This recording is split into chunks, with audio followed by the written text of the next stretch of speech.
En Estados Unidos está teniendo lugar una revolución y yo formo parte de ella. Soy estadounidense, educada para sentirme orgullosa de mis raíces mexicanas. Soy una latina y esta es la historia de mi gente.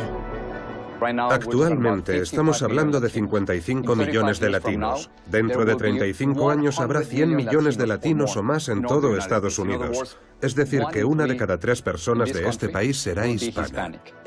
Cada 30 segundos un latino cumple 18 años. Es increíble. Significa que más de 66.000 latinos cumplen 18 años cada mes. Este es el futuro del país. Durante mucho tiempo considerados ciudadanos de segunda clase, los latinos empiezan a ocupar ahora el lugar que les corresponde en la sociedad.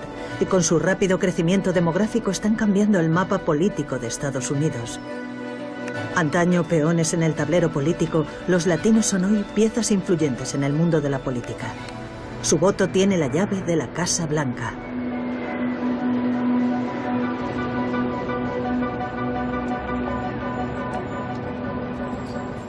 Es el lugar hacia donde vamos. Los Estados Unidos que vamos a ver en el siglo XXI van a ser muy diferentes de lo que hemos visto hasta ahora.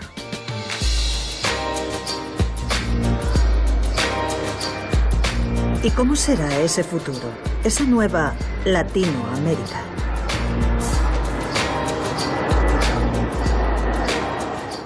Hace solo unos días, el censo informó de que actualmente los latinos son la mayoría en California. ¿Cómo seremos entonces dentro de 20 o 30 años? No tiene que esperar para saberlo.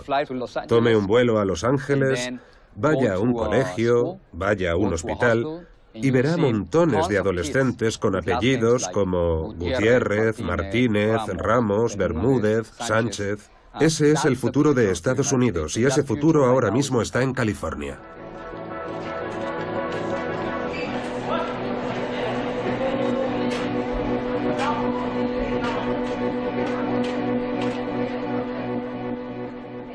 Os queda poco más de un semestre antes de que estéis ahí fuera, en el mundo.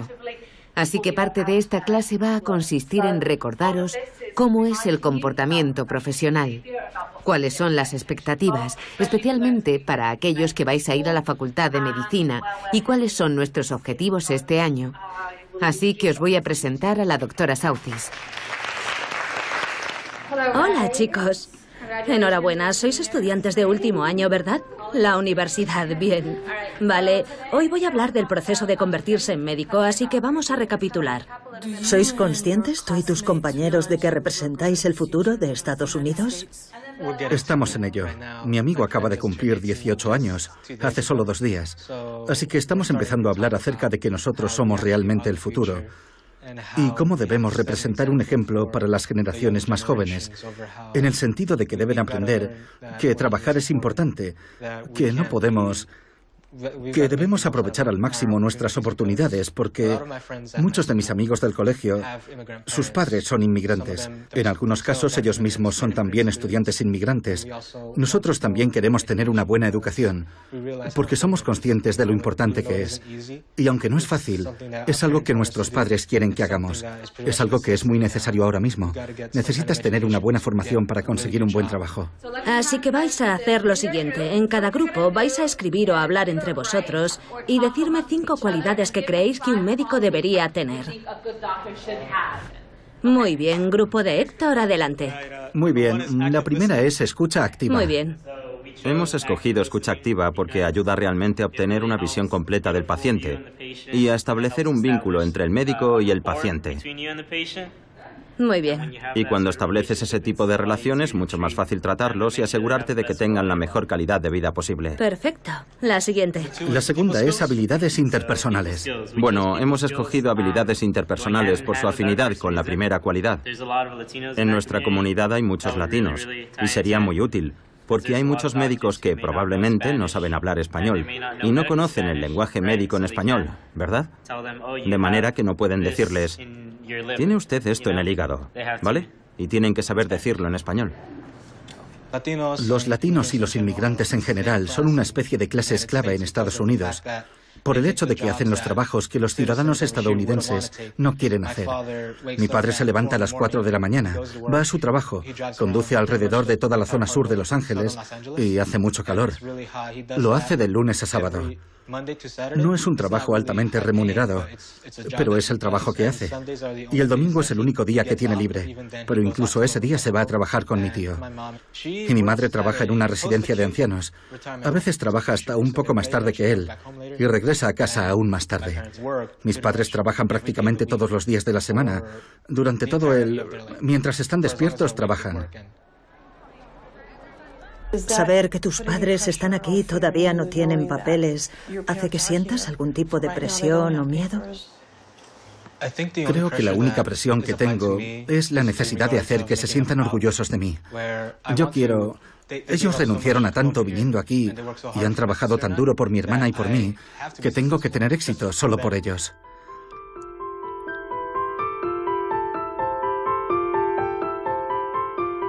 A mi hermana pequeña la trato como si fuera mi hija. Me despierto, hago mi cama, intento darle el desayuno, algo que ella puede o no aceptar. Le enseño matemáticas, hablo con ella como si fuera cualquier compañero mío de clase. Y es sorprendente porque ella habla muy bien para su edad. Y estoy muy orgulloso de ella. Porque es capaz de interactuar no solo conmigo, sino con otros estudiantes y sus profesores. Y eso es algo muy importante. Porque el aprendizaje es uno de los mejores regalos que puedes hacerle a alguien.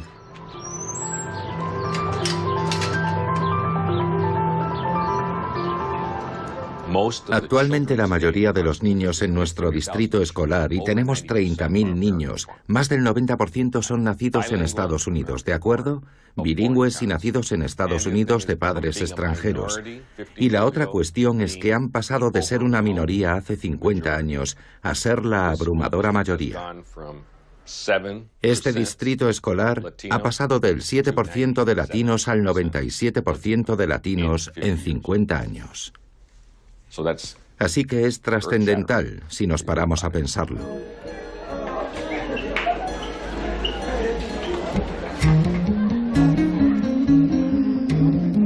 Mi padre y mi madre fueron al colegio en barrios mexicanos segregados de Los Ángeles en los años 40.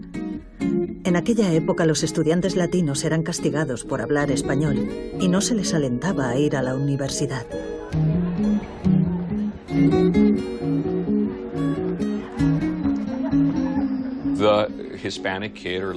El adolescente hispano o latino o México-estadounidense en aquella época no se sentía vinculado al colegio. No estaban conectados, básicamente. Fracasaban, eran marginados y habían empezado a tener cierto liderazgo. Y fueron los profesores latinos que habían logrado integrarse en el sistema los que dijeron que aquello no era justo. En Estados Unidos todo el mundo se merece una oportunidad. Y aquello tuvo lugar hace exactamente 47 años, cuando los walkouts, las huelgas estudiantiles, marcaron, creo, el inicio del movimiento latino que empezó a cobrar notoriedad a nivel nacional.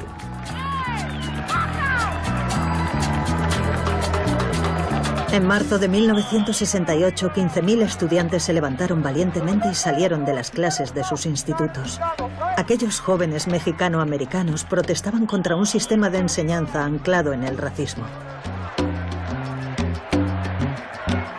¿Quién ha organizado esto? Nosotros lo hemos organizado, el Comité de Huelga del Instituto Garfield. ¿Cómo se os ocurrió la idea? Consideramos que el sistema de enseñanza no es bueno. ¿Y lo recuerda usted? Recuerdo que las manifestaciones tenían lugar principalmente en la calle que había frente al instituto donde yo estudiaba, en el año 68, marzo del 68. Aquellos chavales y sus profesores hicieron algo que forma parte del lugar donde nos encontramos hoy. La tasa de abandono escolar en educación secundaria de latinos en aquella época, la tasa de abandono antes de terminar secundaria, era probablemente del 60 o el 70% en aquella época. Actualmente en nuestros centros de enseñanza la tasa de abandono está por debajo del 4% o alrededor del 4%. Así que hemos trabajado mucho para que los chavales sigan estudiando.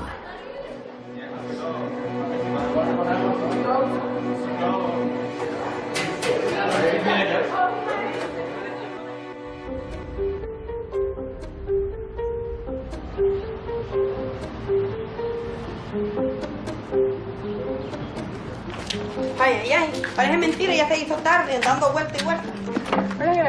Dando vueltas que un quebrado usted.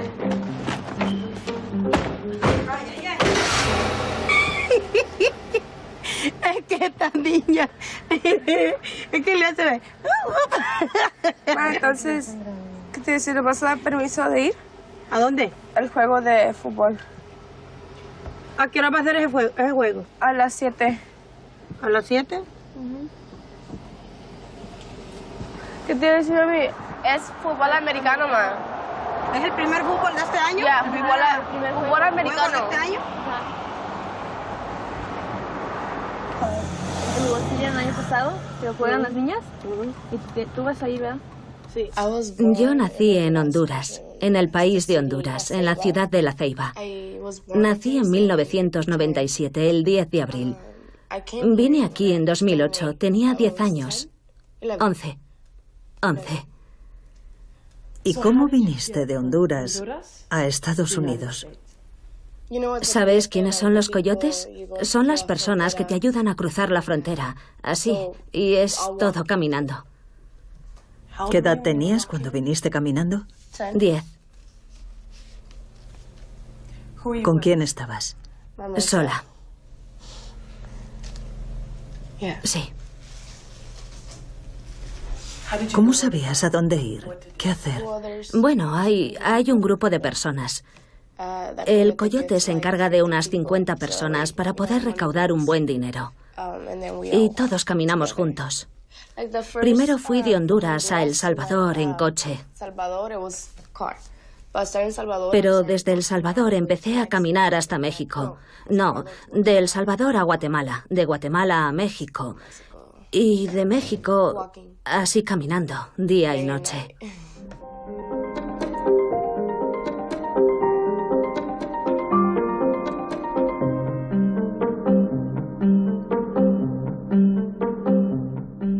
Hay gente que es abandonada.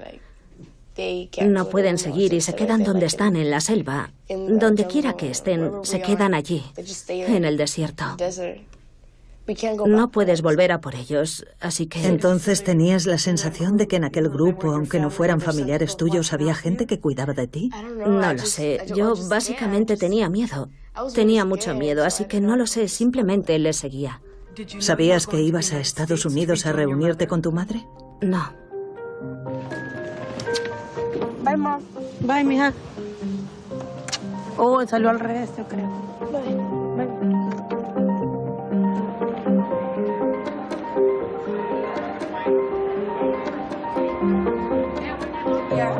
Esto parece... Vale, adiós. ¿Y cuando llegaste a Estados Unidos, cómo fueron los primeros meses que pasaste aquí? Yo no sabía escribir ni leer español. No sabía nada de inglés. Así que tuve que aprender a leer español. Y tuve que aprender a escribir mi nombre en español y en inglés.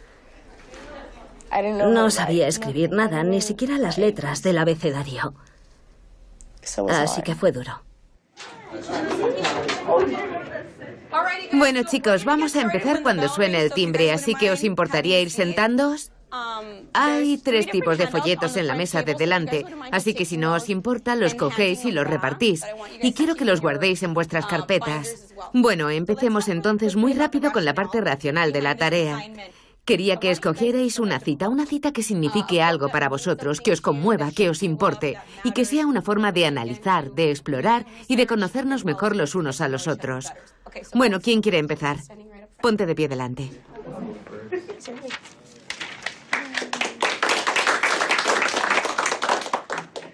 Hola, chicos. Bueno, mi cita es... Yo me digo a mí misma, he luchado, crezco, cometo errores, vivo, aprendo. He sido lastimada, pero estoy viva. Soy humana, no soy perfecta, pero me siento agradecida. Bueno, la razón por la que he escogido esta cita es porque sufrí acoso escolar. Todo comenzó en 5º grado, cuando todo el mundo empezó a llamarme chocolatina, negra. Supongo que era por mi color, así que... Supongo que un día me desperté y dije, basta ya, no voy a continuar permitiéndolo.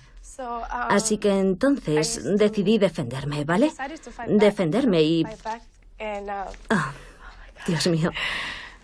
defenderme, y así era como desahogaba mi ira peleándome con vosotros. Y sé que me peleé con muchos de vosotros, como Saúl, o contigo también, ¿verdad? Y me hice adicta a ello porque me dolía. Hería mis sentimientos, hería a mi familia, porque cuando llegaba a casa lo pagaba con mi madre. Le faltaba al respeto. Y era triste. Era triste porque vosotros no conocíais mi situación.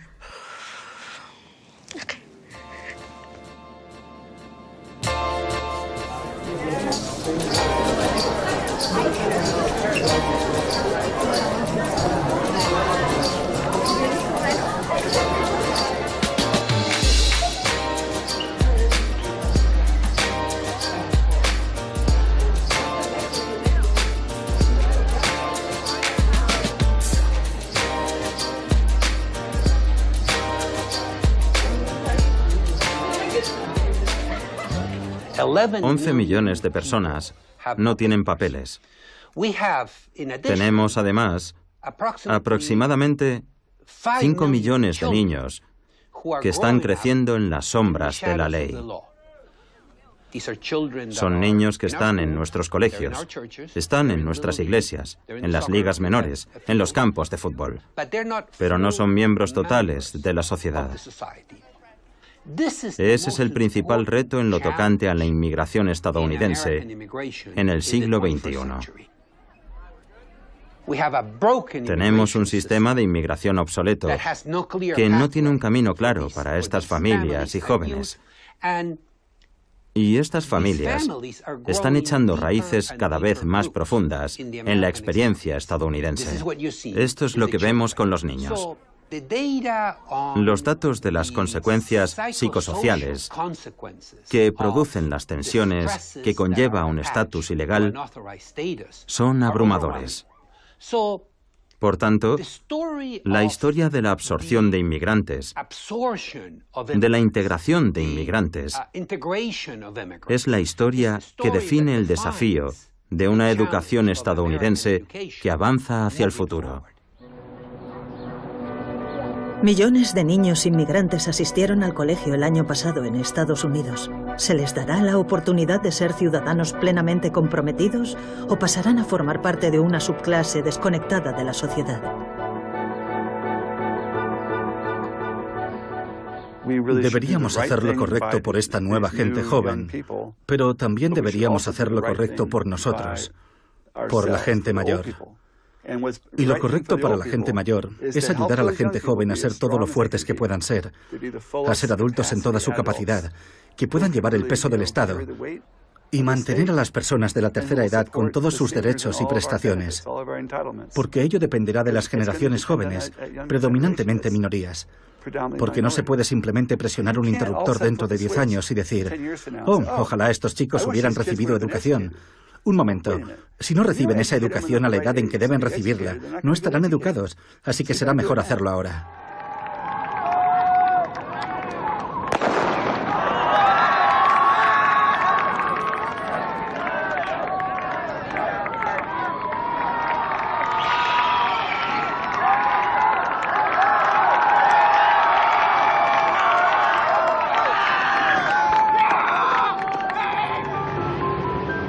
Yo crecí en Los Ángeles y en los últimos 30 años he visto cómo California se ha vuelto hispana.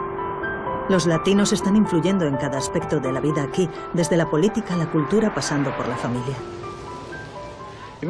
No olvidemos que California es la quinta economía más poderosa del mundo, así que estamos hablando de un mini país dentro de Estados Unidos. A donde va California es hacia donde va el resto del país.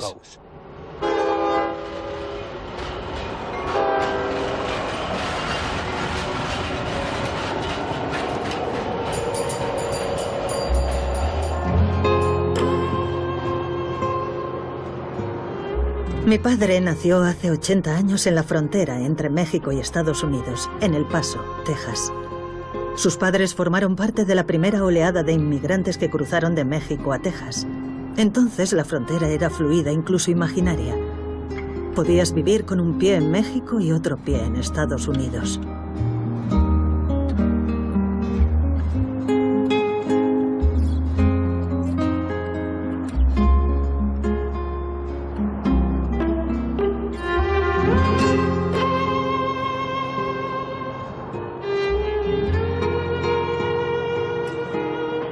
¿Diría usted que la historia del crecimiento de los latinos en este país empezó realmente aquí, en El Paso, Texas? En muchos sentidos, algunos nos referimos a esta ciudad como la isla Ellis del suroeste, porque ha habido mucha inmigración aquí. Pero incluso antes de la inmigración, por supuesto, los latinos ya estaban aquí, en Texas. Y ello se debe, por supuesto, a que los españoles llegaron a México, conquistaron México y luego viajaron a través del suroeste en busca de oro y otras riquezas. Bueno, basta con fijarse en los nombres de las ciudades: San Antonio, Los Ángeles o El Paso del Norte, que era como se conocía antiguamente. Los lugares que ahora llamamos California, Nuevo México, Nevada, Utah, Texas, Arizona, incluso partes de Wyoming y Colorado, antiguamente pertenecieron todos a México. Pero en 1846, Estados Unidos declaró la guerra a su vecino del sur. 2 años después, la guerra había terminado y México había perdido la mitad de su territorio. De la noche a la mañana, 100.000 mexicanos se convirtieron en extranjeros en una tierra que había pertenecido a sus familias a lo largo de generaciones. El Paso ha sido un cruce fronterizo crucial para muchos hispanos que venían a Estados Unidos. Por eso lo comparamos con la isla Ellis.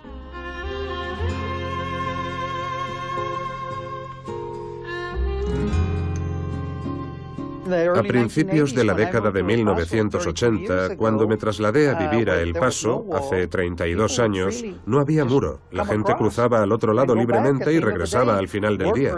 Trabajadores domésticos que trabajaban en las casas, en jardinería y otros trabajos matutinos, jornaleros, como nosotros los llamamos, cruzaban con toda facilidad de la frontera, iban a trabajar y regresaban a casa por la noche, a Juárez. Esa es parte de la historia de esta región y otras partes a lo largo del Río Grande.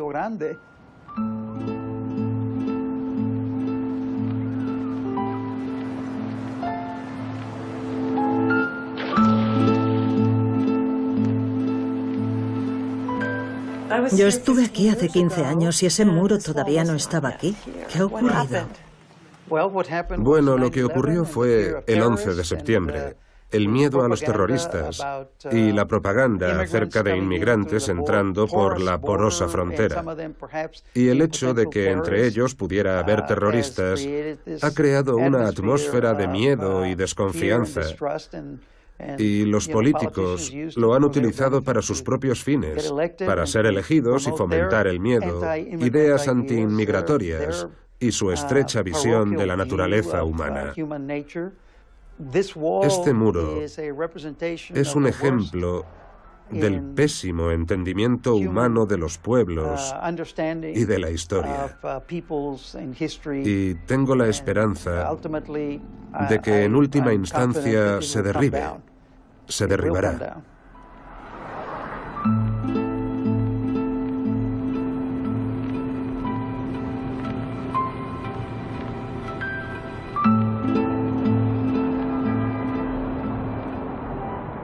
Desde aquí vemos el área metropolitana de El Paso, Ciudad Juárez. Como pueden ver, es todo una sola comunidad. Siempre ha sido una comunidad El Paso y Juárez, excepto por las barreras divisorias que pueden ver.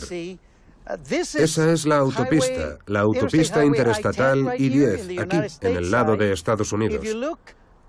Si miran al fondo, donde están aquellos árboles verdes, eso ya es Juárez, México. Y al lado está lo que nosotros llamamos el Puente Libre, porque no hay que pagar peaje para cruzarlo de un lado a otro, y es uno de los puentes más grandes de la frontera. A su lado está la famosa X, que es una escultura que representa la mexicanidad, la cultura y la identidad mexicana. Los vínculos familiares son muy fuertes aquí. Mi mujer es un ejemplo de ello. Ella nació en El Paso, creció en El Paso, pero pasa los veranos en Delicias, Chihuahua, con sus tías y tíos. Su madre es de Delicias, Chihuahua. Estamos muy unidos. Vínculos familiares, cultura, negocios. Los juarenses vienen a comprar a South El Paso cada día, contribuyendo a nuestra economía con más de $1.000 millones en negocio, solo en la zona comercial. De modo que este puente representa un inmenso, un enorme impulso económico para Estados Unidos, porque esos camiones traen productos que representan miles de millones de dólares. Miles de millones de dólares.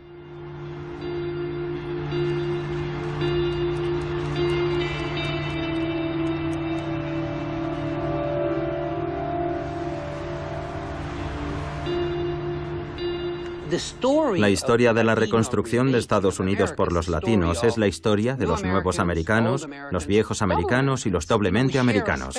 Compartimos un espacio, compartimos una patria, compartimos un continente que está cada vez más interconectado, que es cada vez más frágil, cuyas fronteras son cada vez más elusivas.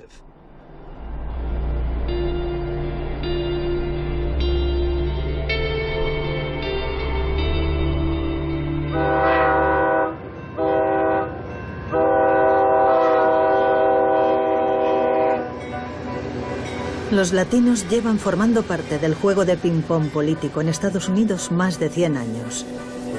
Cuando es bueno para la economía, los inmigrantes son invitados a trabajar en el campo y en las fábricas. Cuando el miedo toma el control y las políticas cambian, se les expulsa. Pasan de ser deseados a ser denigrados.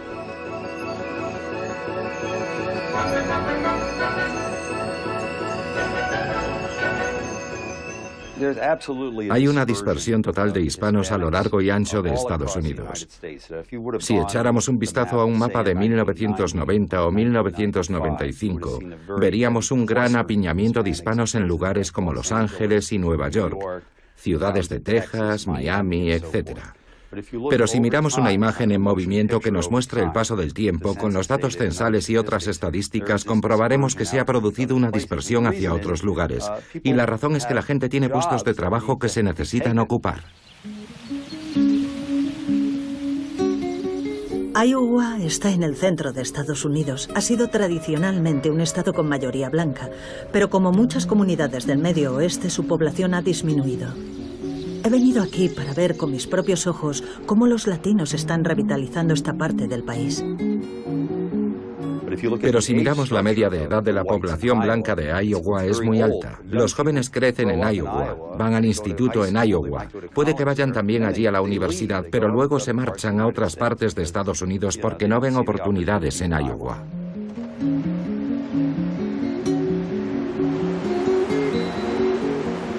Ottumwa es un lugar donde los inmigrantes son muy bien acogidos. He conocido buena gente aquí que han trabajado duro para convertir su ciudad en un lugar más diverso. Entonces, de alguna manera, Iowa ha sufrido muchos cambios. Sí, antes casi cada granja tenía ganado. Y hoy eso ha cambiado. Las granjas son mucho más grandes y muchas de ellas ya no tienen ganadería. Pero seguimos teniendo muchas explotaciones importantes de porcino y algunas lecheras, aquí en el condado. Cargill Meat Solutions empezó a aumentar el número de plantas de procesamiento de cerdo. Tenían alrededor de 1.200 empleados en la época, cuando tuvo lugar el incendio. Estoy hablando de 1998 y 1999, ese periodo. Tuvieron que tomar la decisión de si permanecían o no en la comunidad. Y nos dijeron que si se quedaban, necesitarían expandirse y traer gente de fuera de la comunidad porque nuestra fuerza laboral no era lo suficientemente grande. Antes, nuestra comunidad era blanca, prácticamente en un 90%, caucásicos. Muy pocos negros y muy pocos latinos. Había algunos. Así que aquello supuso un gran cambio. Y sabíamos que iba a tener un efecto. Sabíamos que nos iba a ayudar a avanzar económicamente. Y eso era lo que nos interesaba. Así que decidimos que debíamos empezar a fomentar la diversidad. Y muchos de ellos serían latinos.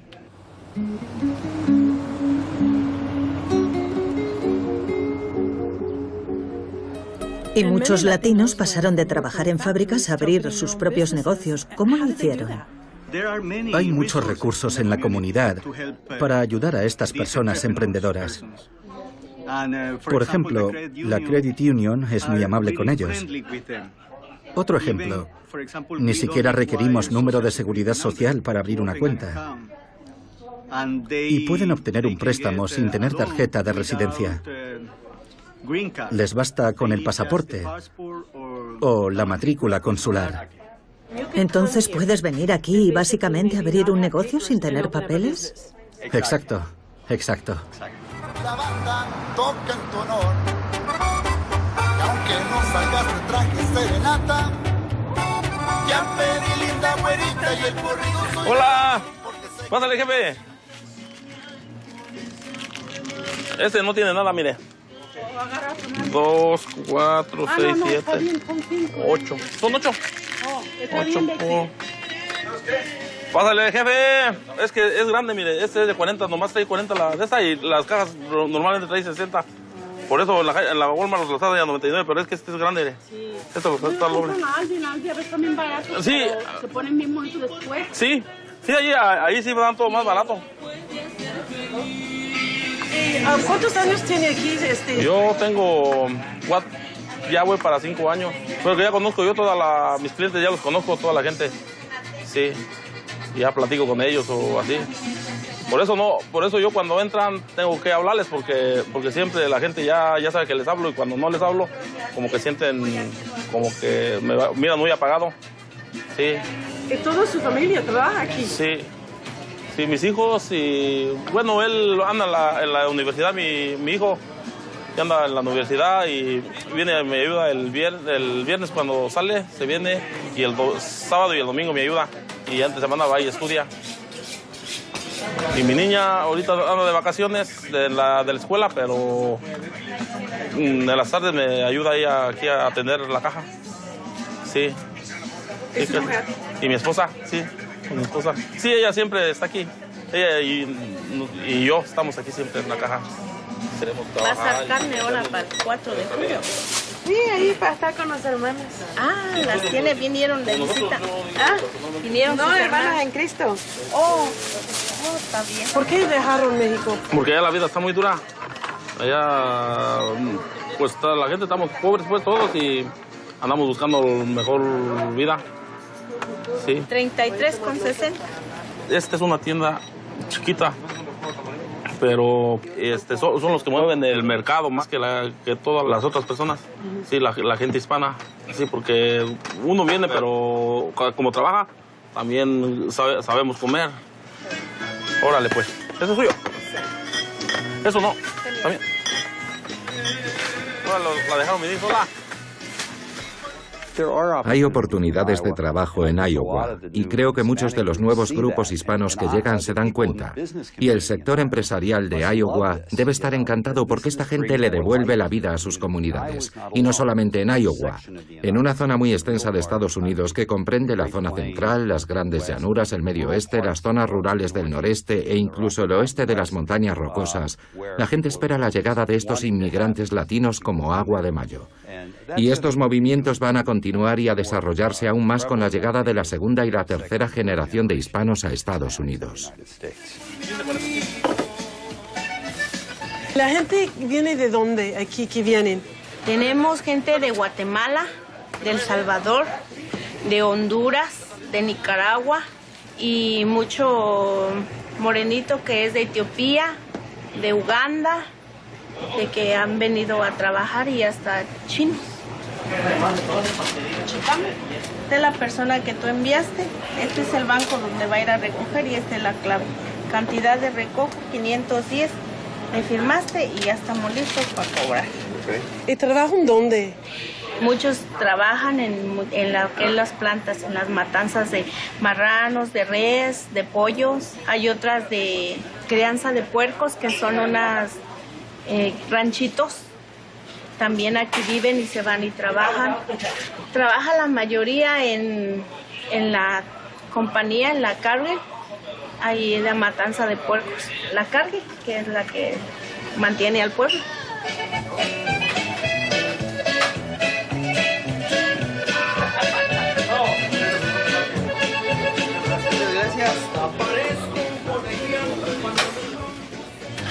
Se trata de poblaciones jóvenes, que tienen más hijos que la media habitual de la población autóctona, algo que se había convertido en un verdadero problema demográfico. El estado de Iowa estaba envejeciendo, cada vez había más ancianos, y las escuelas se estaban vaciando por los cambios en la agricultura que hemos comentado antes. Y la llegada de familias numerosas ha revitalizado la región. Trabajamos mucho el tema de la integración, pero siempre digo que los niños serán finalmente la solución. Mucha gente joven se marcha mientras que la gente mayor se queda. ¿Cómo han vivido esa transición? ¿Ha sido fácil para ellos ver cómo cambia su vida así? Bueno, había mucha inquietud. El miedo fue, probablemente, el sentimiento que más trabajo nos costó superar. Las personas mayores como yo teníamos miedo y nos preguntábamos, ¿qué tipo de vecinos serían los latinos? Y durante todo este periodo de transición del que hemos estado hablando, nos dimos cuenta de que los latinos no eran muy distintos a la población local, a los ciudadanos de Iowa. Sus pilares son la iglesia, la familia y el trabajo. Ponlas allá adentro. Mira, pues ayúdale a Rafita a ponerla esa más allá. A ver. No, yo me... Mira, agarro metiguitos, te está bien pesada. De por sí. Tamañito. ¿Ustedes están bien aquí en su ranchito, aquí en Iowa? Sí. Sí, pues sí. Es un pedacito de México. Está la tierra, está el campo, está el aire, estás libre. Sí, aquí en este país sí hay muchas oportunidades para la gente que quiera trabajar bien. Se puede lograr lo que uno Anhela. Sí, anhela. ¿Hoy día sus raíces están aquí? ¿Hoy día? Sí, yo creo que sí. Están aquí y algunos familiares. Ya nuestros hijos están estudiando, viendo su futuro como americanos. Entonces, ¿es cierto que su futuro está aquí en los Estados Unidos? Creo que sí.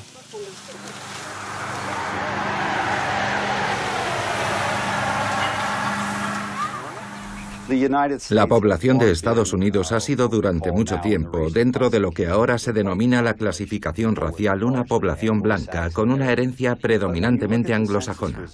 Pero cuando analizamos los resultados del censo de población, se observa una clara disminución de la población blanca menor de 18 años en Estados Unidos.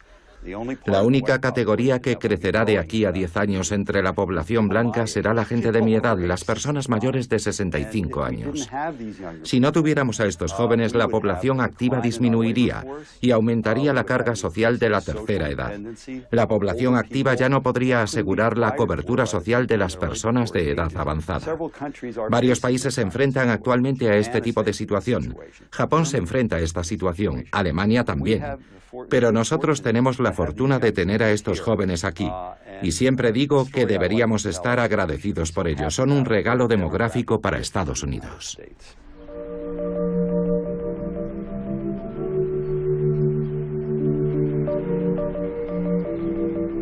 La gente que he conocido en Ottumwa no hace diferencias con los latinos. Los llaman los nuevos iowanos. Los latinos no solo se han adaptado, sino que están transformando esta comunidad. La mejor forma de comprender su nivel de integración es visitar la iglesia.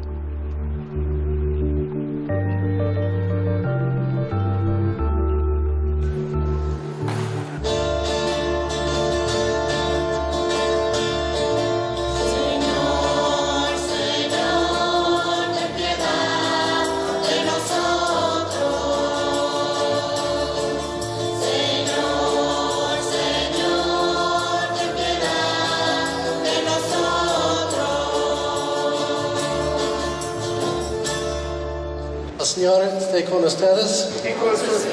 Que Dios les bendiga. Recordamos la misericordia de Dios. ¿Qué le parece que la población hispana esté volviendo a llenar las parroquias? ¿Son tan necesarios como lo han sido a la hora de revitalizar Ottumwa y otras ciudades? Bueno, todas las religiones organizadas están experimentando una disminución de sus feligreses. Ahora los hispanos están llegando y son culturalmente católicos, no solo profesan en su mayoría la religión católica, sino que provienen de una cultura católica y han revitalizado muchas parroquias. En la actualidad, la mitad de las iglesias católicas en Estados Unidos son multiculturales y multilingües. La Iglesia Católica de Ottumwa es una iglesia progresista. Cree en la justicia social. Sus curas y sus monjas trabajan a favor de los derechos de los inmigrantes. Aquí tenemos un papel y pueden firmar su nombre y pueden decir que tienen lugar en su casa para cuántas personas. Si necesitan más información, yo lo tengo aquí. Gracias. ¿Cree que sus parroquianos ven con preocupación el problema de la inmigración? Bueno, tenemos un problema con los inmigrantes, pero también tenemos un problema como país. Nuestra política de inmigración tiene enormes lagunas y tenemos que hacer algo al respecto. Hay 13 millones de inmigrantes indocumentados en Estados Unidos y habrá que hacer algo al respecto. No podemos expulsarlos y no podemos castigarlos. Y se trata de una población muy activa en la comunidad, sí, aunque muchos carezcan de documentación legal. Sí, son todo lo activos que pueden ser. Sin embargo, yo creo que para seguridad de Estados Unidos, lo más conveniente sería integrarlos plenamente en nuestra sociedad, darles papeles y convertirlos en ciudadanos plenos para que adquieran los derechos y asuman las obligaciones asociados a la ciudadanía.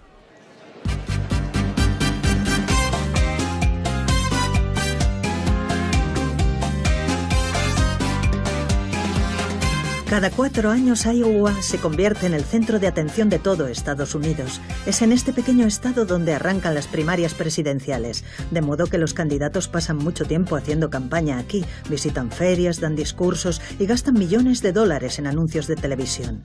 En 2016, por primera vez en la historia, 2 latinos participan en la carrera hacia la Casa Blanca, Marco Rubio y Ted Cruz, ambos republicanos. Su retórica anti-inmigración les ha alejado de la mayoría de los votantes latinos. Una vez más, la inmigración es un tema polémico en la carrera electoral.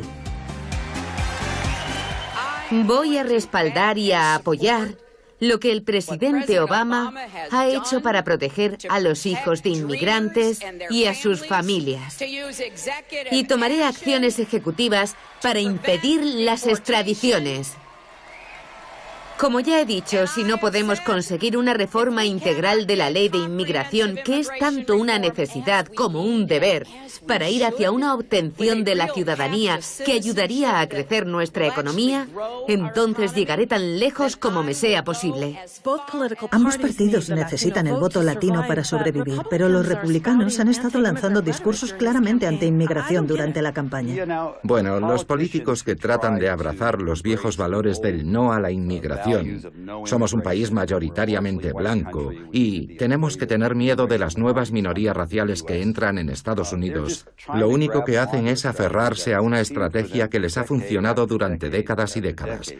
Pero llevan una venda en los ojos. Puede que les funcione durante 1 o 2 elecciones más, pero están quemando sus últimos cartuchos.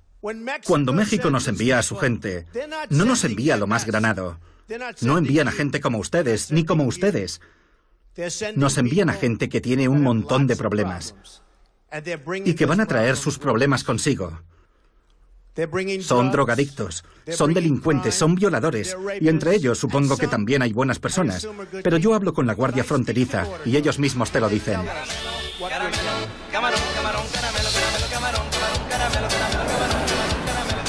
Hola, ¿qué tal, amigos del 92.7 La Onda Latina? Bueno, pues mi nombre es Andrés. Y yo soy Lorena. ¿Y somos? La Onda Latina. Claro que sí, un saludazo a todo el sureste de Iowa. Bueno, pues estamos transmitiendo desde el 416 East Main para todo el sureste de Iowa. Saludos a toda mi gente. ¡Feliz Día de la Independencia!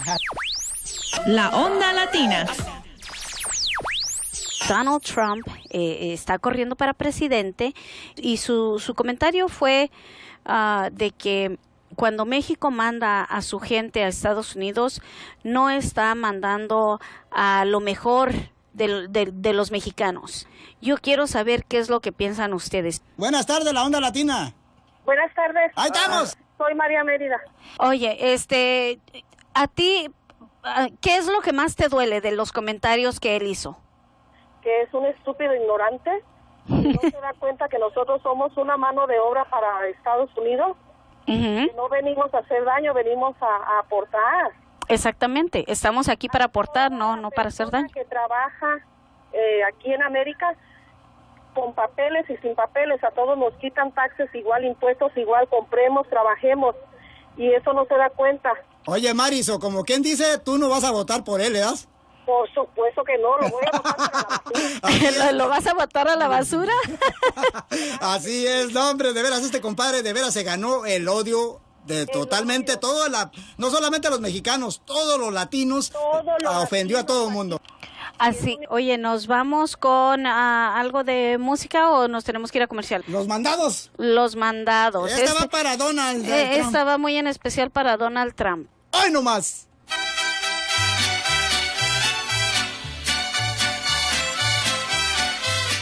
Cuando algo pasa malo, bueno, lo que sea, nosotros nos enteramos primero porque la gente nos llama esto, aquello. Tenemos una conexión con la comunidad hispana que impresionante, de que es algo muy en especial también para nosotros. Como ahorita lo de la política va a ser así, va a ser por los próximos 2 años, hasta que haya nuevo presidente. Todo esto de las elecciones, de las primarias, de todo lo que va a estar pasando, vamos a estar informando todo eso. Ya he entendido que hablaba mucho de Donald Trump. ¿Están buscando la vota latina, los candidatos ya?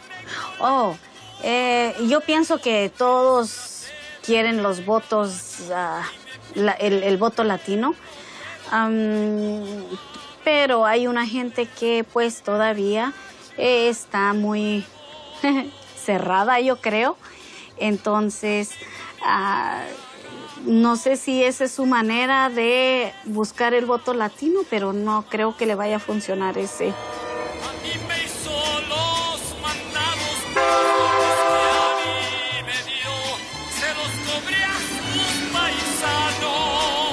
Los medios de comunicación en habla hispana juegan un papel unificador en la vida de los latinos que residen en Estados Unidos. En la actualidad, la población hispana representa alrededor de un 17% de la población total estadounidense, pero solo contamos con 3 senadores. Es imposible que 3 senadores representen a 55 millones de personas. Jorge Ramos, un periodista que trabaja en los medios de comunicación hispanos, ha venido a llenar este vacío. Todos los latinos que viven en Estados Unidos lo conocen, ya residan en Los Ángeles, El Paso, Ottawa o Washington, D.C. De modo que me he desplazado hasta el canal Univisión, donde el señor Ramos copresenta el informativo de la noche. Cuando comentas que estás presentando un noticiero en español, puede dar la impresión de que solo va dirigido a una minoría y que el impacto y la influencia serán mínimos. Sin embargo, en algunas de las ciudades más importantes de este país, el informativo más visto y el programa de radio más escuchado son en español. Y estoy hablando de Los Ángeles, Houston, Miami, Chicago, Nueva York. Esto es algo nuevo. Antes no teníamos esa clase de poder, pero los números hablan por sí mismos. 5, 4, 3... El Papa Francisco llegó hoy a Bolivia procedente de Ecuador en la segunda escala de su viaje por Sudamérica. Solo permanecerá unas 4 horas en La Paz para evitar que esté expuesto por mucho tiempo a la extenuante altitud. Le contamos a nuestro público lo que pasa en el mundo, lo que pasa en su comunidad y lo que pasa en su país. Pero al mismo tiempo esperan de nosotros mucha más información que les ayude en términos de asistencia sanitaria, en términos de educación y en términos de política. Y, por lo tanto, nuestro papel como periodistas es mucho más amplio. No somos simplemente las personas que les informamos de lo que pasa, sino que en ocasiones nos convertimos en sus portavoces y a veces incluso en activistas.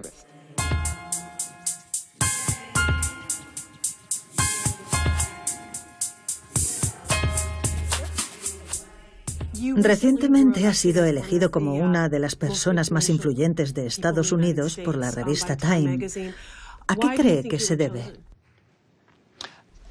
No creo que sea por mí. Creo que simplemente representa el hecho de que soy latino. Un latino que tiene una voz. Un inmigrante que tiene una voz. Y la realidad es que aquí, en este país, hay muchos inmigrantes que no tienen voz.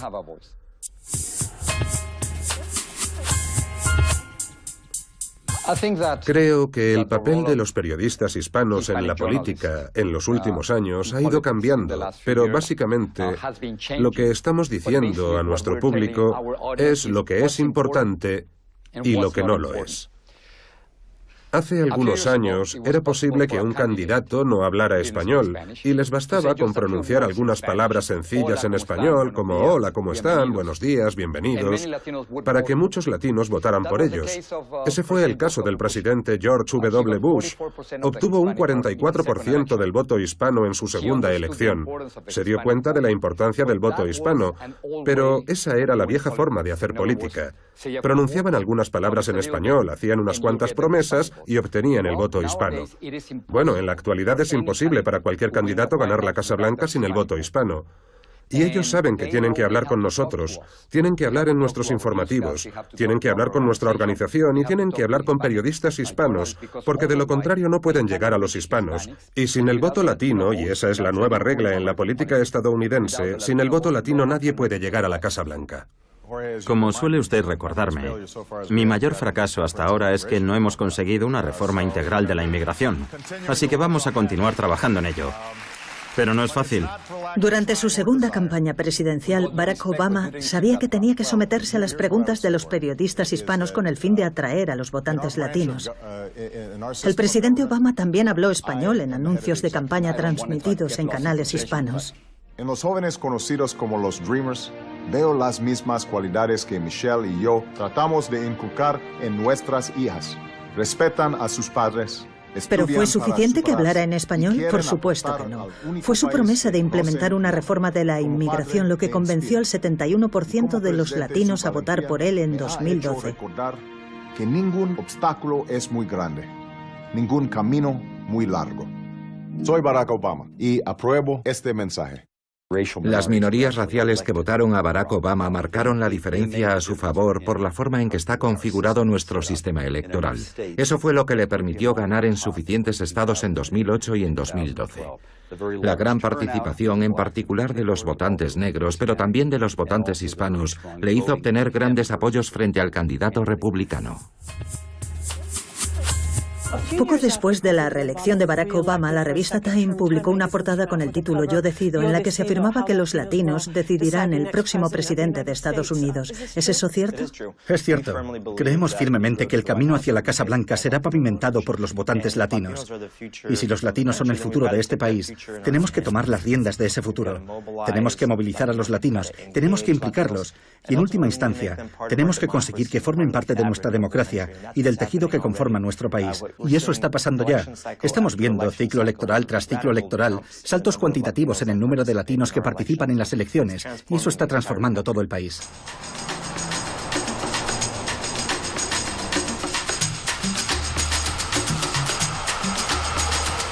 Regreso al punto de partida de mi historia, Los Ángeles. Criada en la década de 1970, siempre creí que tendría que escoger entre mis dos identidades, chicana o estadounidense. Hoy en día estos jóvenes no tienen que hacer una elección, pueden ser ambas cosas, latinos y estadounidenses. Ellos son el nuevo rostro de Estados Unidos.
Lo que me gusta contar es que cuando el hijo o la hija de un inmigrante entran en una escuela infantil, ya sea en nuestro distrito, en el sur de California o en otras escuelas de Estados Unidos, es posible que no hablen inglés.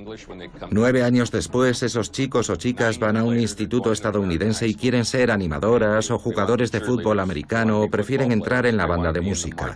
Y en cada instituto estadounidense hay una banda de música y un equipo de fútbol americano con animadoras. Y luego quieren cursar estudios preuniversitarios e ir a la facultad. Acabamos de crear un estadounidense, pero con un sabor latino, ¿verdad? Este ha sido un país de raíces germano-europeas durante más de un siglo, desde la década de 1800 hasta la década de 1940. Y ahora, durante los próximos 100 años, vamos a ver una gran presencia latina, y eso va a cambiar el país.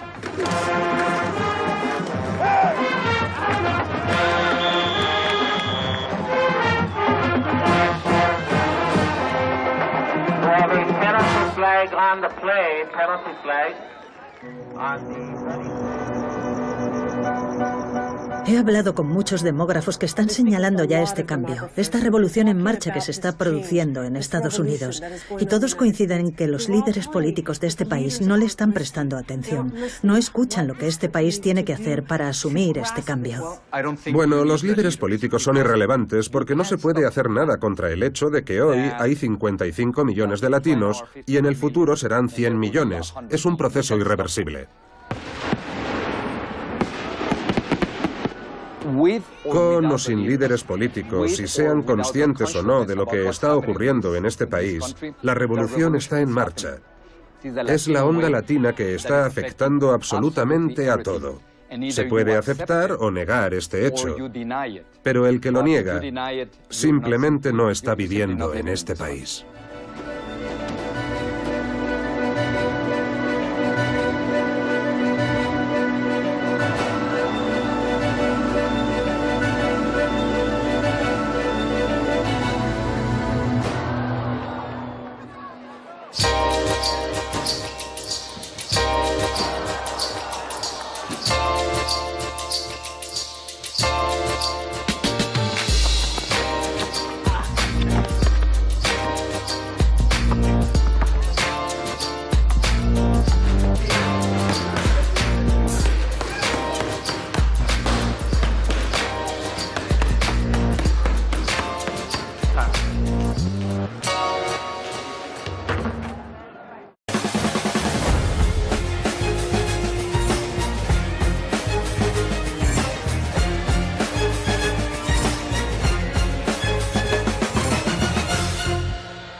Hay una dispersión total de hispanos a lo largo y ancho de Estados Unidos. Si echáramos un vistazo a un mapa de 1990 o 1995, veríamos un gran apiñamiento de hispanos en lugares como Los Ángeles y Nueva York, ciudades de Texas, Miami, etc. Pero si miramos una imagen en movimiento que nos muestre el paso del tiempo, con los datos censales y otras estadísticas, comprobaremos que se ha producido una dispersión hacia otros lugares. Y la razón es que la gente tiene puestos de trabajo que se necesitan ocupar. Iowa está en el centro de Estados Unidos. Ha sido tradicionalmente un estado con mayoría blanca, pero como muchas comunidades del Medio Oeste, su población ha disminuido. He venido aquí para ver con mis propios ojos cómo los latinos están revitalizando esta parte del país.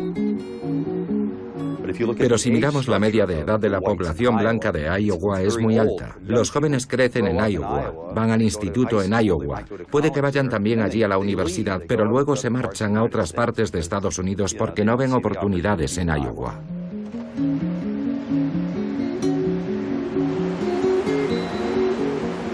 Ottumwa es un lugar donde los inmigrantes son muy bien acogidos. He conocido buena gente aquí que han trabajado duro para convertir su ciudad en un lugar más diverso. Entonces, de alguna manera, Iowa ha sufrido muchos cambios. Sí, antes casi cada granja tenía ganado. Y hoy eso ha cambiado. Las granjas son mucho más grandes y muchas de ellas ya no tienen ganadería.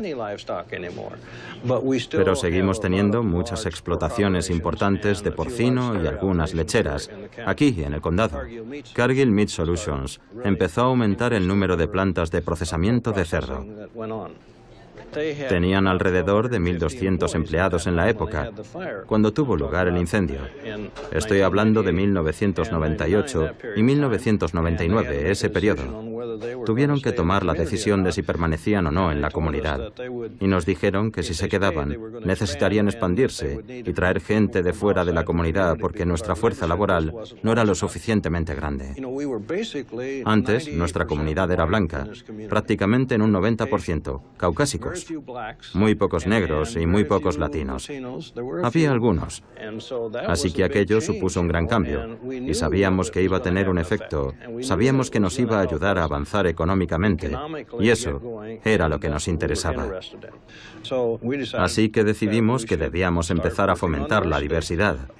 Y muchos de ellos serían latinos.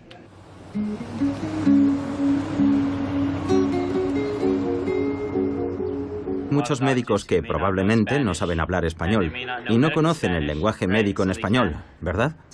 De manera que no pueden decirles, tiene usted esto en el hígado, ¿vale? Y tienen que saber decirlo en español. Los latinos y los inmigrantes en general son una especie de clase esclava en Estados Unidos, por el hecho de que hacen los trabajos que los ciudadanos estadounidenses no quieren hacer. Mi padre se levanta a las 4 de la mañana, va a su trabajo, conduce alrededor de toda la zona sur de Los Ángeles y hace mucho calor. Lo hace de lunes a sábado. No es un trabajo altamente remunerado, pero es el trabajo que hace. Y el domingo es el único día que tiene libre, pero incluso ese día se va a trabajar con mi tío. Y mi madre trabaja en una residencia de ancianos. A veces trabaja hasta un poco más tarde que él y regresa a casa aún más tarde. Mis padres trabajan prácticamente todos los días de la semana. Durante todo mientras están despiertos, trabajan. Saber que tus padres están aquí y todavía no tienen papeles, ¿hace que sientas algún tipo de presión o miedo? Creo que la única presión que tengo es la necesidad de hacer que se sientan orgullosos de mí. Yo quiero... Ellos renunciaron a tanto viniendo aquí y han trabajado tan duro por mi hermana y por mí que tengo que tener éxito solo por ellos.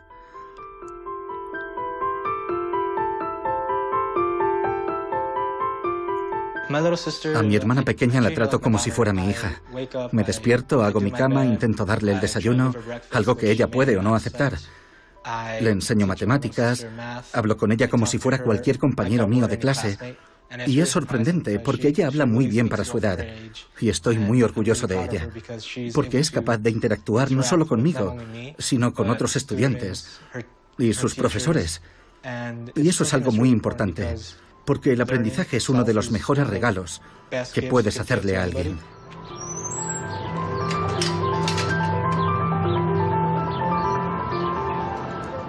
Actualmente la mayoría de los niños en nuestro distrito escolar, y tenemos 30.000 niños, más del 90% son nacidos en Estados Unidos, ¿de acuerdo? Bilingües y nacidos en Estados Unidos de padres extranjeros. Y la otra cuestión es que han pasado de ser una minoría hace 50 años a ser la abrumadora mayoría. Este distrito escolar ha pasado del 7% de latinos al 97% de latinos en 50 años. Así que es trascendental si nos paramos a pensarlo.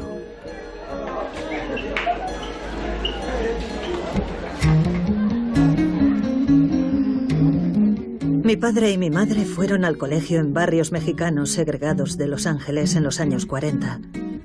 En aquella época los estudiantes latinos eran castigados por hablar español y no se...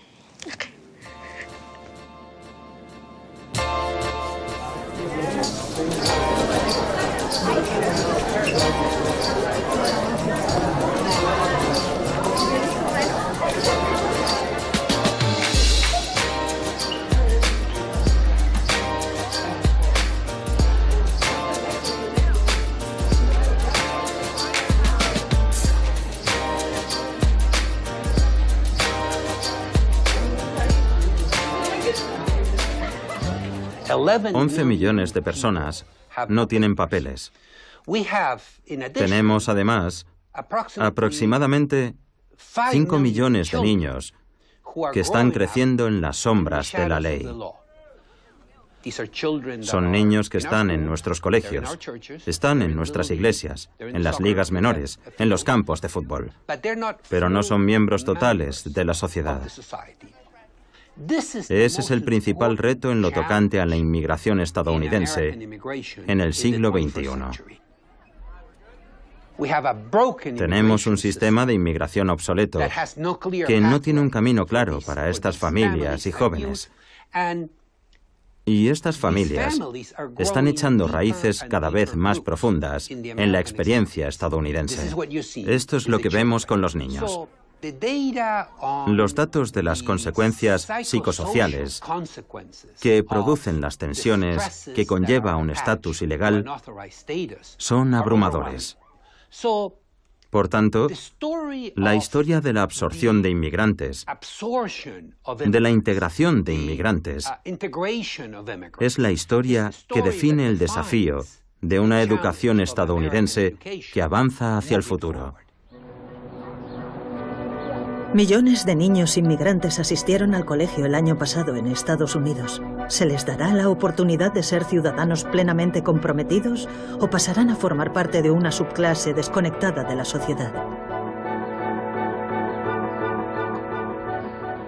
Deberíamos hacer lo correcto por esta nueva gente joven, pero también deberíamos hacer lo correcto por nosotros, por la gente mayor.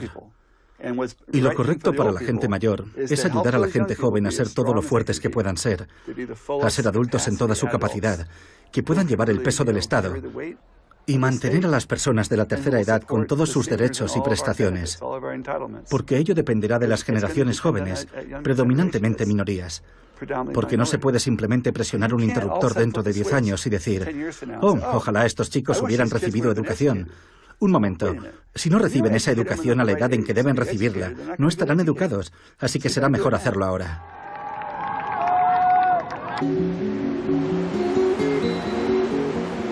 Ottumwa es un lugar donde los inmigrantes son muy bien acogidos. He conocido buena gente aquí que han trabajado duro para convertir su ciudad en un lugar más diverso. Entonces, de alguna manera, Iowa ha sufrido muchos cambios. Sí, antes casi cada granja tenía ganado. Y hoy eso ha cambiado. Las granjas son mucho más grandes y muchas de ellas ya no tienen ganadería. Pero seguimos teniendo muchas explotaciones importantes de porcino y algunas lecheras, aquí en el condado. Cargill Meat Solutions empezó a aumentar el número de plantas de procesamiento de cerdo. Tenían alrededor de 1.200 empleados en la época, cuando tuvo lugar el incendio. Estoy hablando de 1998 y 1999, ese periodo. Tuvieron que tomar la decisión de si permanecían o no en la comunidad. Y nos dijeron que si se quedaban, necesitarían expandirse y traer gente de fuera de la comunidad porque nuestra fuerza laboral no era lo suficientemente grande. Antes, nuestra comunidad era blanca, prácticamente en un 90%, caucásicos. Muy pocos negros y muy pocos latinos. Había algunos. Así que aquello supuso un gran cambio. Y sabíamos que iba a tener un efecto. Sabíamos que nos iba a ayudar a avanzar económicamente. Y eso era lo que nos interesaba. Así que decidimos que debíamos empezar a fomentar la diversidad. Y muchos de ellos serían latinos.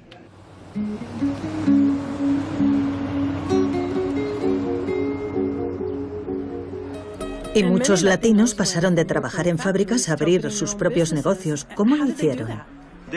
Hay muchos recursos en la comunidad para ayudar a estas personas emprendedoras.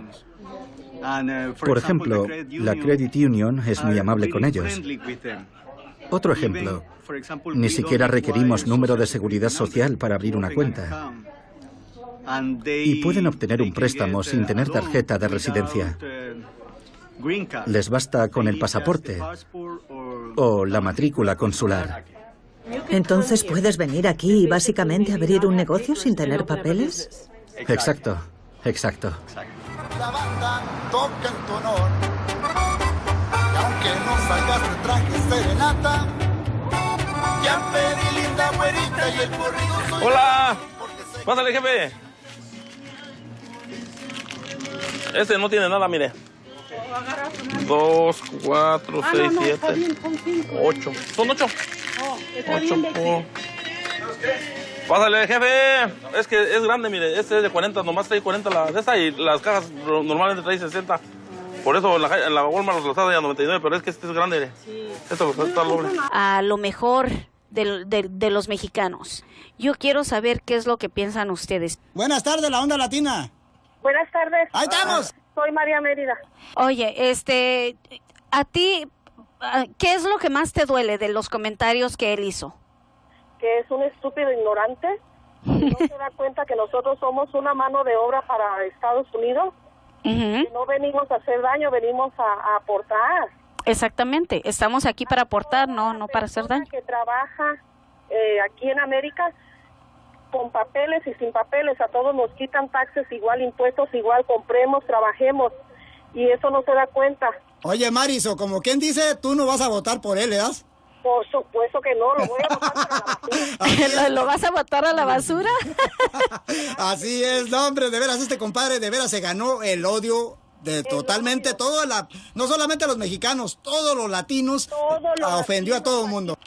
Así, oye, ¿nos vamos con algo de música o nos tenemos que ir a comercial? Los mandados. Los mandados. Esta va para Donald Trump. Esta va muy en especial para Donald Trump. ¡Ay, no más!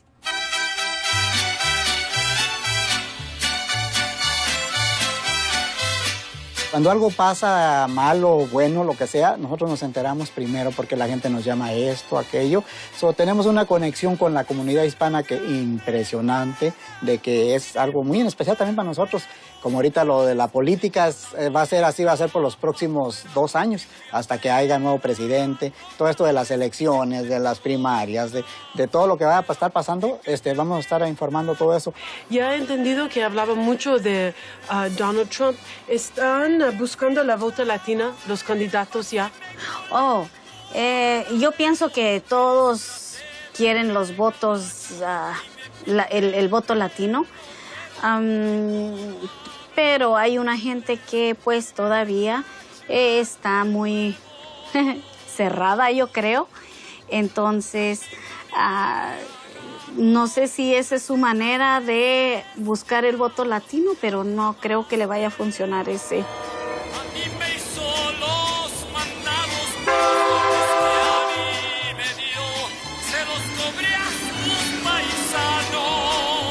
Los medios de comunicación en habla hispana juegan un papel unificador en la vida de los latinos que residen en Estados Unidos. En la actualidad, la población hispana representa alrededor de un 17% de la población total estadounidense, pero solo contamos con 3 senadores. Es imposible que 3 senadores representen a 55 millones de personas. Jorge Ramos, un periodista que trabaja en los medios de comunicación hispanos, ha venido a llenar este vacío. Todos los latinos que viven en Estados Unidos lo conocen, ya residan en Los Ángeles. Los candidatos pasan mucho tiempo haciendo campaña aquí, visitan ferias, dan discursos y gastan millones de dólares en anuncios de televisión. En 2016, por primera vez en la historia, 2 latinos participan en la carrera hacia la Casa Blanca, Marco Rubio y Ted Cruz, ambos republicanos. Su retórica anti-inmigración les ha alejado de la mayoría de los votantes latinos. Una vez más, la inmigración es un tema polémico en la carrera electoral. Voy a respaldar y a apoyar lo que el presidente Obama ha hecho para proteger a los hijos de inmigrantes y a sus familias. Y tomaré acciones ejecutivas para impedir las extradiciones. Como ya he dicho, si no podemos conseguir una reforma integral de la ley de inmigración, que es tanto una necesidad como un deber, para ir hacia una obtención de la ciudadanía que ayudaría a crecer nuestra economía, entonces llegaré tan lejos como me sea posible. Ambos partidos necesitan el voto latino para sobrevivir, pero los republicanos han estado lanzando discursos claramente anti-inmigración durante la campaña. Bueno, los políticos que tratan de abrazar los viejos valores del no a la inmigración.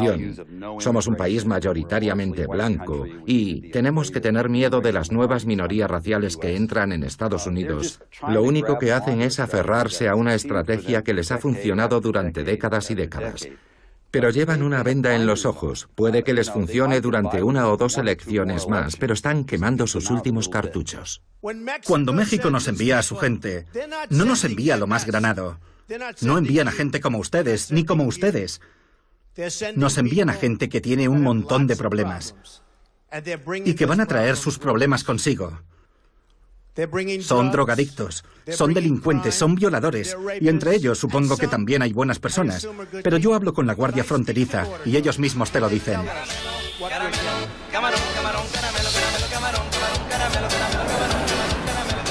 Hola, ¿qué tal, amigos del 92.7 La Onda Latina? Bueno, pues mi nombre es Andrés. Y yo soy Lorena. ¿Y somos? La Onda Latina. Claro que sí, un saludazo a todo el sureste de Iowa. Bueno, pues estamos transmitiendo desde el 416 East Main para todo el sureste de Iowa. Saludos a toda mi gente. ¡Feliz Día de la Independencia!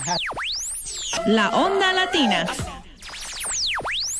Donald Trump está corriendo para presidente y su comentario fue de que cuando México manda a su gente a Estados Unidos, no está mandando a lo mejor de los mexicanos. Yo quiero saber qué es lo que piensan ustedes. Buenas tardes, La Onda Latina. Buenas tardes. ¡Ahí estamos! Soy María Mérida. Oye, a ti, ¿qué es lo que más te duele de los comentarios que él hizo? Que es un estúpido ignorante. Recordamos la misericordia de Dios. ¿Qué le parece que la población hispana esté volviendo a llenar las parroquias? ¿Son tan necesarios como lo han sido a la hora de revitalizar Ottumwa y otras ciudades? Bueno, todas las religiones organizadas están experimentando una disminución de sus feligreses. Ahora los hispanos están llegando y son culturalmente católicos. No solo profesan en su mayoría la religión católica, sino que provienen de una cultura católica y han revitalizado muchas parroquias. En la actualidad, la mitad de las iglesias católicas en Estados Unidos son multiculturales y multilingües. La Iglesia Católica de Ottumwa es una iglesia progresista. Cree en la justicia social. Sus curas y sus monjas trabajan a favor de los derechos de los inmigrantes. Aquí tenemos un papel y pueden firmar su nombre y pueden decir que tienen lugar en su casa para cuántas personas. Si necesitan más información, yo lo tengo aquí. Gracias. ¿Cree que sus parroquianos ven con preocupación el problema de la inmigración? Bueno, tenemos un problema con los inmigrantes, pero también tenemos un problema como país. Nuestra política de inmigración tiene enormes lagunas y tenemos que hacer algo al respecto. Hay 13 millones de inmigrantes indocumentados en Estados Unidos y habrá que hacer algo al respecto. No podemos expulsarlos y no podemos castigarlos. Y se trata de una población muy activa en la comunidad, sí, aunque muchos carezcan de documentación legal. Sí, son todo lo activos que pueden ser. Sin embargo, yo creo que para seguridad de Estados Unidos, lo más conveniente sería integrarlos plenamente en nuestra sociedad, darles papeles y convertirlos en ciudadanos plenos para que adquieran los derechos y asuman las obligaciones asociados a la ciudadanía.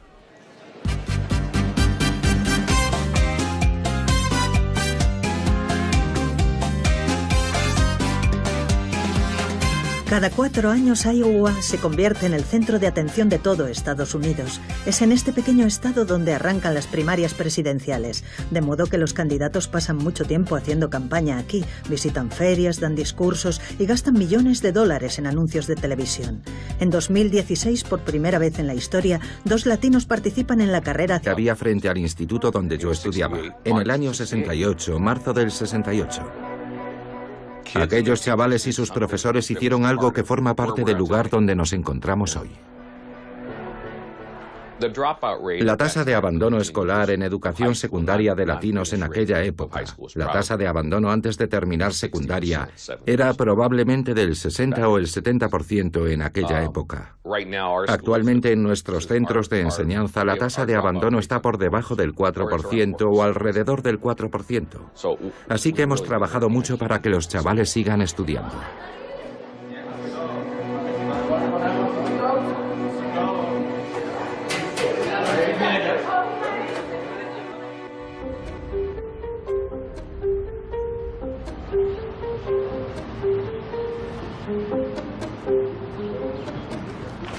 Ay, parece mentira, ya se hizo tarde, dando vuelta y vuelta. Damos vueltas que un quebrado usted.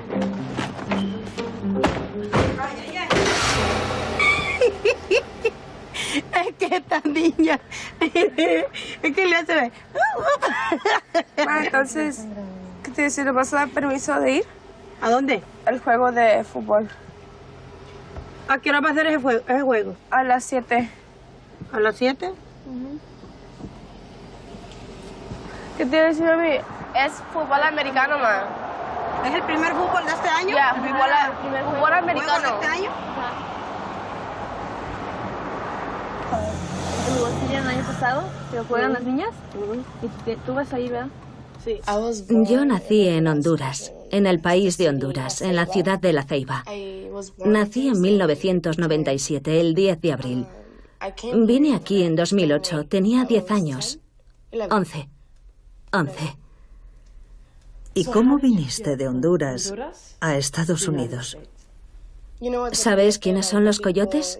Son las personas que te ayudan a cruzar la frontera, así, y es todo caminando. ¿Qué edad tenías cuando viniste caminando? 10. ¿Con quién estabas? Sola. Sí. ¿Cómo sabías a dónde ir? ¿Qué hacer? Bueno, hay un grupo de personas. El coyote se encarga de unas 50 personas para poder recaudar un buen dinero. Y todos caminamos juntos. Primero fui de Honduras a El Salvador en coche. Pero desde El Salvador empecé a caminar hasta México. No, de El Salvador a Guatemala, de Guatemala a México. Y de México, así caminando, día y noche. Claro, ¿vale? Y tienen que saber decirlo en español. Los latinos y los inmigrantes en general son una especie de clase esclava en Estados Unidos, por el hecho de que hacen los trabajos que los ciudadanos estadounidenses no quieren hacer. Mi padre se levanta a las 4 de la mañana, va a su trabajo, conduce alrededor de toda la zona sur de Los Ángeles y hace mucho calor. Lo hace de lunes a sábado. No es un trabajo altamente remunerado, pero es el trabajo que hace. Y el domingo es el único día que tiene libre, pero incluso ese día se va a trabajar con mi tío. Y mi madre trabaja en una residencia de ancianos. A veces trabaja hasta un poco más tarde que él y regresa a casa aún más tarde. Mis padres trabajan prácticamente todos los días de la semana. Durante todo mientras están despiertos, trabajan. Saber que tus padres están aquí y todavía no tienen papeles, ¿hace que sientas algún tipo de presión o miedo? Creo que la única presión que tengo es la necesidad de hacer que se sientan orgullosos de mí. Yo quiero... Ellos renunciaron a tanto viniendo aquí y han trabajado tan duro por mi hermana y por mí que tengo que tener éxito solo por ellos.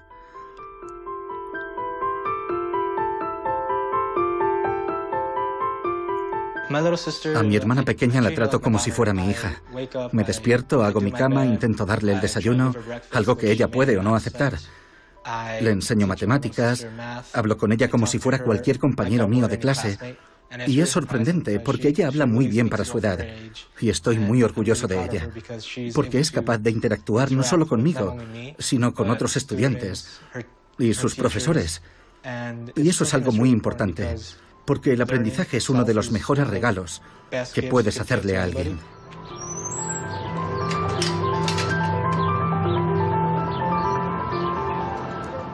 Actualmente la mayoría de los niños en nuestro distrito escolar, y tenemos 30.000 niños, más del 90% son nacidos en Estados Unidos, ¿de acuerdo? Bilingües y nacidos en Estados Unidos de padres extranjeros. Y la otra cuestión es que han pasado de ser una minoría hace 50 años a ser la abrumadora mayoría. Este distrito escolar ha pasado del 7% de latinos al 97% de latinos en 50 años. Así que es trascendental si nos paramos a pensarlo.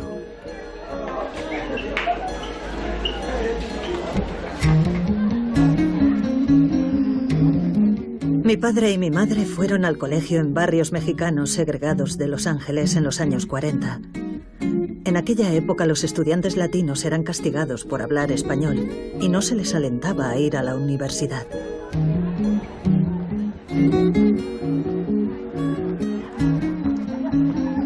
La niña. Es que le hace... Bueno, entonces, ¿qué te dice? ¿Le vas a dar permiso de ir? ¿A dónde? Al juego de fútbol. ¿A qué hora va a hacer ese juego? A las 7. ¿A las 7? ¿Qué te dice, mami? Es fútbol americano, ma. ¿Es el primer fútbol de este año? Ya, fútbol americano. ¿De este año? ¿El año pasado? ¿Que juegan las niñas? ¿Y tú vas ahí, verdad? Sí. Yo nací en Honduras, en el país de Honduras, en la ciudad de La Ceiba. Nací en 1997, el 10 de abril. Vine aquí en 2008, tenía 10 años. 11. ¿Y cómo viniste de Honduras a Estados Unidos? ¿Sabes quiénes son los coyotes? Son las personas que te ayudan a cruzar la frontera, así, y es todo caminando. ¿Qué edad tenías cuando viniste caminando? 10. ¿Con quién estabas? Sola. Sí. ¿Cómo sabías a dónde ir? ¿Qué hacer? Bueno, hay un grupo de personas. El coyote se encarga de unas 50 personas para poder recaudar un buen dinero. Y todos caminamos juntos. Primero fui de Honduras a El Salvador en coche. Pero desde El Salvador empecé a caminar hasta México. No, de El Salvador a Guatemala, de Guatemala a México. Y de México, así caminando, día y noche.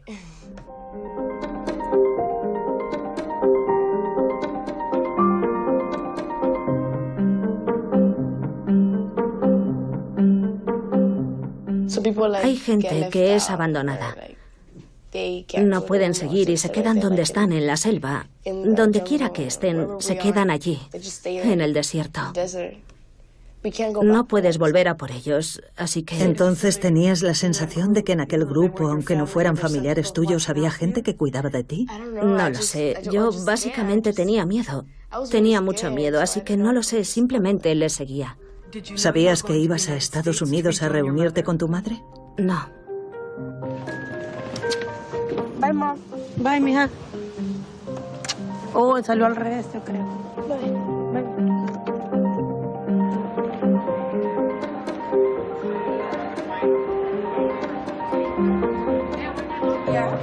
Esto parece... Vale, adiós. Y cuando llegaste a... Nos quitan taxes igual, impuestos igual, compremos, trabajemos, y eso no se da cuenta. Oye, Mariso, como quien dice, tú no vas a votar por él, ¿verdad? Por supuesto que no, lo voy a votar para la basura. ¿Lo vas a botar a la basura? Así es, no, hombre, de veras, este compadre de veras se ganó el odio de totalmente todo, no solamente a los mexicanos, todos los latinos, ofendió a todo el mundo. Así, oye, ¿nos vamos con algo de música o nos tenemos que ir a comercial? Los mandados. Los mandados. Esta va para Donald Trump. Esta va muy en especial para Donald Trump. ¡Ay, no más!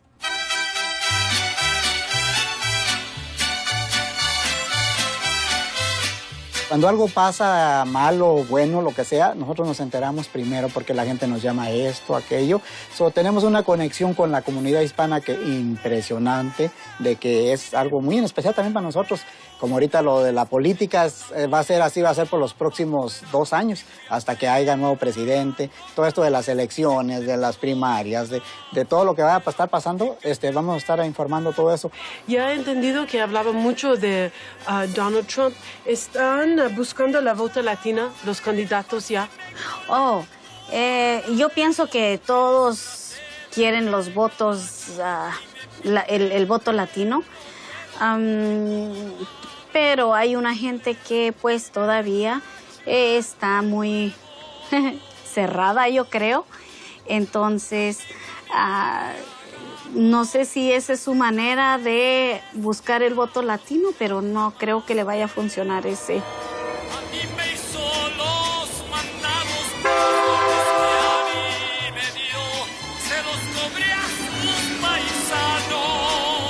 Los medios de comunicación en habla hispana juegan un papel unificador en la vida de los latinos que residen en Estados Unidos. En la actualidad, la población hispana representa alrededor de un 17% de la población total estadounidense, pero solo contamos con 3 senadores. Es imposible que 3 senadores representen a 55 millones de personas. Jorge Ramos, un periodista que trabaja en los medios de comunicación hispanos, ha venido a llenar este vacío. Todos los latinos que viven en Estados Unidos lo conocen, ya residan en Los Ángeles, El Paso, Ottawa o Washington, D.C. De modo que me he desplazado hasta el canal Univisión, donde el señor Ramos copresenta el informativo de la noche. Cuando comentas que estás presentando un noticiero en español, puede dar la impresión de que solo va dirigido a una minoría y que el impacto y la influencia serán mínimos. Sin embargo, en algunas de las ciudades más importantes de este país, el informativo más visto y el programa de radio más escuchado son en español. Y estoy hablando de Los Ángeles, Houston, Miami, Chicago, Nueva York. Esto es algo nuevo. Antes no teníamos esa clase de poder, pero los números hablan. ¿Documentación legal? Sí, son todo lo activos que pueden ser.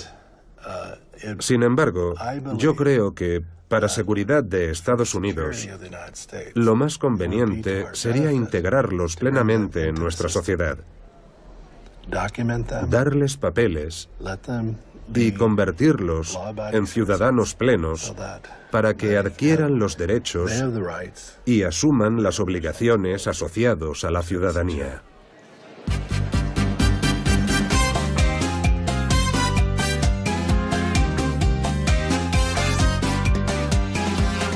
Cada 4 años Iowa se convierte en el centro de atención de todo Estados Unidos. Es en este pequeño estado donde arrancan las primarias presidenciales, de modo que los candidatos pasan mucho tiempo haciendo campaña aquí, visitan ferias, dan discursos y gastan millones de dólares en anuncios de televisión.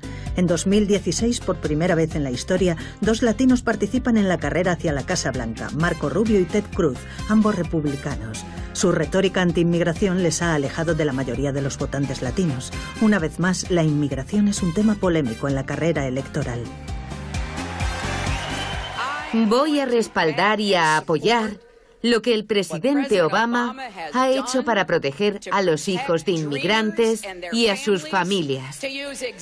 Y tomaré acciones ejecutivas para impedir las extradiciones. Como ya he dicho, si no podemos conseguir una reforma integral de la ley de inmigración, que es tanto una necesidad como un deber, para ir hacia una obtención de la ciudadanía que ayudaría a crecer nuestra economía, entonces llegaré tan lejos como me sea posible. Ambos partidos necesitan el voto latino para sobrevivir, pero los republicanos han estado lanzando discursos claramente anti-inmigración durante la campaña. Bueno, los políticos que tratan de abrazar los viejos valores del no a la inmigración. Somos un país mayoritariamente blanco y tenemos que tener miedo de las nuevas minorías raciales que entran en Estados Unidos. Lo único que hacen es aferrarse a una estrategia que les ha funcionado durante décadas y décadas. Pero llevan una venda en los ojos. Puede que les funcione durante 1 o 2 elecciones más, pero están quemando sus últimos cartuchos. Cuando México nos envía a su gente, no nos envía lo más granado. No envían a gente como ustedes, ni como ustedes. Nos envían a gente que tiene un montón de problemas y que van a traer sus problemas consigo. Son drogadictos, son delincuentes, son violadores, y entre ellos supongo que también hay buenas personas. Pero yo hablo con la Guardia Fronteriza y ellos mismos te lo dicen.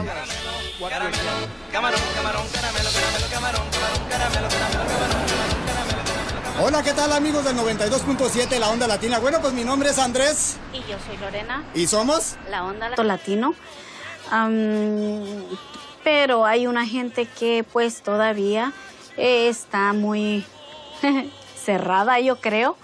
Entonces, no sé si esa es su manera de buscar el voto latino, pero no creo que le vaya a funcionar ese.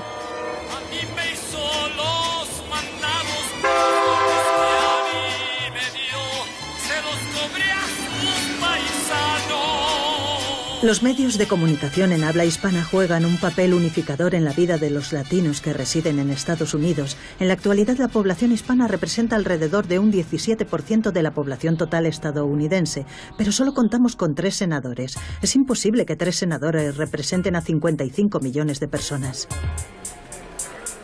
Jorge Ramos, un periodista que trabaja en los medios de comunicación hispanos, ha venido a llenar este vacío. Todos los latinos que viven en Estados Unidos lo conocen, ya residan en Los Ángeles, El Paso, Ottawa o Washington, D.C. De modo que me he desplazado hasta el canal Univisión, donde el señor Ramos copresenta el informativo de la noche.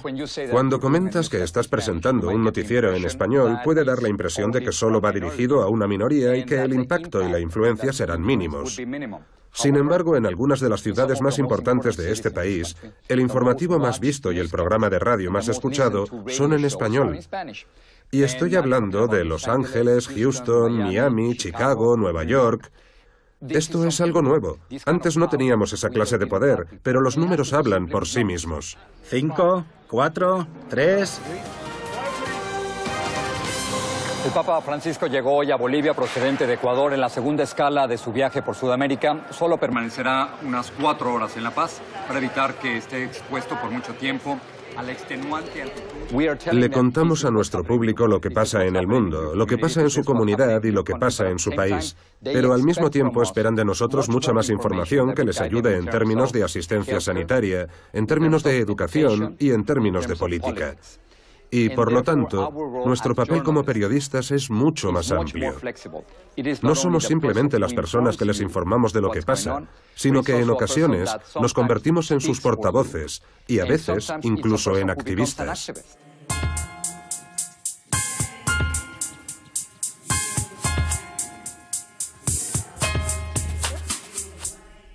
Recientemente ha sido elegido como una de las personas más influyentes de Estados Unidos por la revista Time. ¿A qué cree que se debe? No creo que sea por mí. Creo que simplemente representa el hecho de que soy latino. Un latino que tiene una voz. Un inmigrante que tiene una voz. Y la realidad es que aquí, en este país,